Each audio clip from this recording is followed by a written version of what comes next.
ঘুম আসছে না, এবার মনে হচ্ছে কম্বলটা বের করতেই হবে।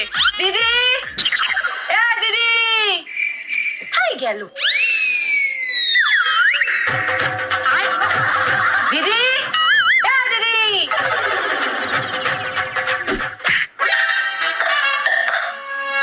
এই মাছিস কেন? এটা কি করছিস? আরে খুব ঠান্ডা লাগছিল তো, তাই গা গরম করছিলাম। আমার কম্বলটা একটু বের করে দে না। চল চল। আরে আমাকে না, এইটা তোল। ধরিস কিন্তু। আচ্ছা ঠিক আছে। বাড়িতে কেউ আছেন? হ্যাঁ বলুন। এখানে ঝুমা ঘোষের বাড়ি কোনটা? ও, ঝুমা বৌদির বাড়ি ওই তো পাশেরটা। বলছি দাদা কি হয়েছে? আর বলবেন না দিদি, লোন নিয়ে কিস্তি দিচ্ছে।